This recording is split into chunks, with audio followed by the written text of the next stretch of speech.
ಪ್ರಥಮ ದರ್ಜೆ ಕಾಲೇಜು ಶ್ರೀನಿವಾಸಪುರ ಪಟ್ಟಣದಲ್ಲಿ ಡಾಕ್ಟರ್ ರಾಜಕುಮಾರ್ ಜನಸೇವಾ ಫೌಂಡೇಶನ್ ಹಾಗೂ ಕೋಲಾರ ಜಿಲ್ಲಾ ಕಾನೂನು ಸೇವೆಗಳ ಪ್ರಾಧಿಕಾರ ವತಿಯಿಂದ ರಾಷ್ಟ್ರೀಯ ಮಾನವ ಹಕ್ಕುಗಳ ದಿನಾಚರಣೆಯನ್ನು ಆಚರಿಸಲಾಯಿತು. ನಾಗರಿಕ ಸಮಾಜದ ಸ್ವಾತಂತ್ರ್ಯವನ್ನು ಎತ್ತಿ ಹಿಡಿಯುವ ಉದ್ದೇಶದಿಂದ ಘೋಷಿಸಲಾದ ಮಾನವ ಹಕ್ಕುಗಳನ್ನು 1948 ರಲ್ಲಿ ವಿಶ್ವಸಂಸ್ಥೆ ಅಂಗೀಕರಿಸಿತು. ಅಂದಿನಿಂದ ಡಿಸೆಂಬರ್ 10 ರಂದು ವಿಶ್ವ ಮಾನವ ಹಕ್ಕುಗಳ ದಿನವನ್ನು ಆಚರಿಸಲಾಗುತ್ತಿದೆ. 1950 ರ ಡಿಸೆಂಬರ್ 10 ರಂದು ಪ್ಯಾರಿಸ್ನಲ್ಲಿ ನಡೆದ ವಿಶ್ವಸಂಸ್ಥೆಯ ಸಾಮಾನ್ಯ ಸಭೆಯ ಅಧಿವೇಶನದಲ್ಲಿ ಮಾನವ ಹಕ್ಕುಗಳ ಬಗ್ಗೆ ಉಲ್ಲೇಖಿಸಲಾಯಿತು. ಯಾವುದೇ ಧರ್ಮ, ಜಾತಿ, ಲಿಂಗ, ಜನಾಂಗ, ಬಣ್ಣ, ಭಾಷೆಯ ಭೇದವಿಲ್ಲದೆ ಎಲ್ಲರೂ ಸಮಾನರು ಎಂದು ಸಾರುವುದು ಈ ದಿನದ ಮುಖ್ಯ ಉದ್ದೇಶವಾಗಿದೆ. ಈ ದಿನವು ಮಾನವ ಹಕ್ಕುಗಳ ಉಲ್ಲಂಘನೆಯ ವಿರುದ್ಧ ಹೋರಾಡುತ್ತಿರುವ ಮತ್ತು ಅವರ ಹಕ್ಕುಗಳನ್ನು ರಕ್ಷಿಸಲು ಕೆಲಸ ಮಾಡುತ್ತಿರುವವರನ್ನು ಗೌರವಿಸುವ ಸಂದರ್ಭವಾಗಿದೆ. ಪ್ರತಿಯೊಬ್ಬರೂ ತಮ್ಮ ಹಕ್ಕುಗಳ ಗೌರವ ಮತ್ತು ರಕ್ಷಣೆಗೆ ಅರ್ಹರು. ಮಾನವ ಹಕ್ಕುಗಳ ದಿನವು ಸರ್ಕಾರಗಳು, ಸಂಸ್ಥೆಗಳು ಮತ್ತು ನಾಗರಿಕರು ಮಾನವ ಹಕ್ಕುಗಳನ್ನು ಎತ್ತಿ ಹಿಡಿಯಲು ಮತ್ತು ರಕ್ಷಿಸಲು ಒಟ್ಟಾಗಿ ಕೆಲಸ ಮಾಡುವ ಅಗತ್ಯವನ್ನು ಉತ್ತೇಜಿಸುತ್ತದೆ. Respected teachers, distinguished dignitaries and dear student, it's always my privilege to talk to the student, and I never leave any chance whenever I got the opportunity to talk to the students. And I am very happy and thankful to the principal sir and who invited me for this program. So our today discussion point is just to talk about human rights. Human rights, I can't actually talk much because of the time. And what I want to, what I can tell is, this is the basic thing of anyone's individual growth, any country's individual's growth. So that's why they make the fundamental rights are the main ingredient of our constitution, and it's very very important for anyone, for any person and their growth. If any country they are able to establish the fundamental right, they are grown like our country. If we are not able to implement it properly, then as a person, as a country, we can't grow. So that's why we have fundamental right in our constitutions.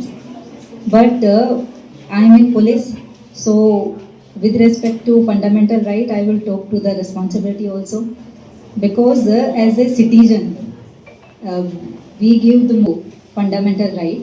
Fundamental responsibilities are also very very important for a citizen. Without following the fundamental responsibility, we can't grow, a nation can't grow. And this month, this December month is in policing, we have the crime prevention month, where as a police we go to the different places, we talk to the student, we talk to the society regarding different law, like POCSO, like cyber crimes, and other law, SC/ST law, any special law. So little bit I'll talk about this also. POCSO, I think all the students, you must know about it. And the cyber crimes, these days it's very, it's increasing exponentially. So as a citizen and as a aware student, you should always know about the cyber crimes. Like you should never share the OTP with anyone. You never press the link if unknown person sending you any unknown link or any video they share with you, especially these days on Instagram.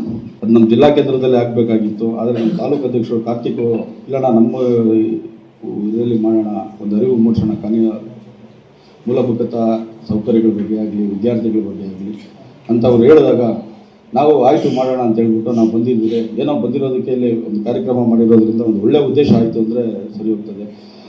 ಈ ವಿಶ್ವದಲ್ಲಿ ಒಂದು 2 ಮಹಾಯುದ್ಧಗಳಾಗ್ತದೆ.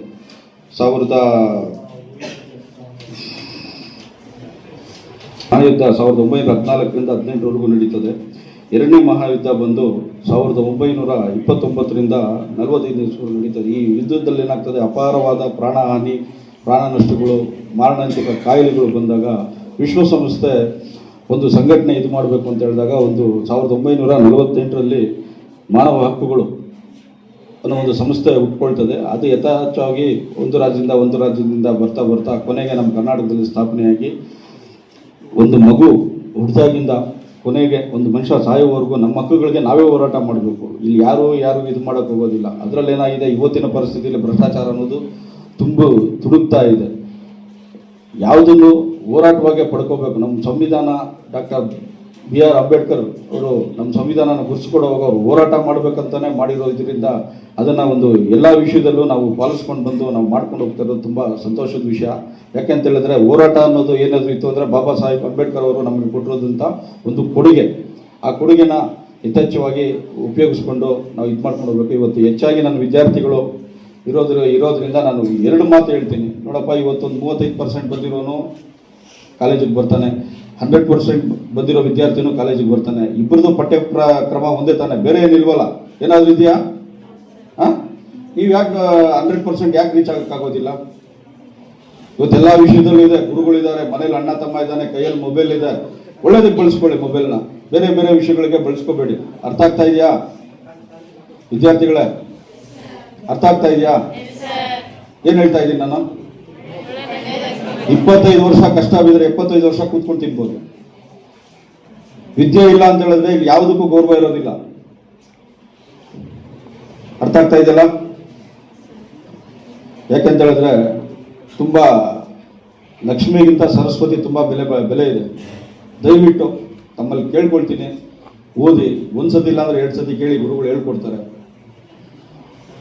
ಯಾಕಂತ ಹೇಳಿದ್ರೆ ಇವತ್ತು ಬೇರೆ ಇವಾಗ ನಮ್ಮ ಟೈಮ್ಗಳಲ್ಲೆಲ್ಲ ನಮ್ಗೆ ಯಾರೂ ಗೊತ್ತಿಲ್ಲ. ಮನೆಯಲ್ಲೇ ಶಾಲೆಗೆ ಹೋಗಂದ್ರೆ ಶಾಲೆಗೆ ಹೋಗ್ತಾ ಇದ್ರಿ, ಬರ್ತಾ ಇದ್ರಿ. ಇವತ್ತು ಆ ರೀತಿ ಇಲ್ಲ, ಕಾಂಪಿಟೇಷನ್ ಯುಗ, ಪ್ರತಿಯೊಂದು ಇದೆ, ಪ್ರತಿಯೊಂದು ಗೊತ್ತು ನಿಮಗೆ.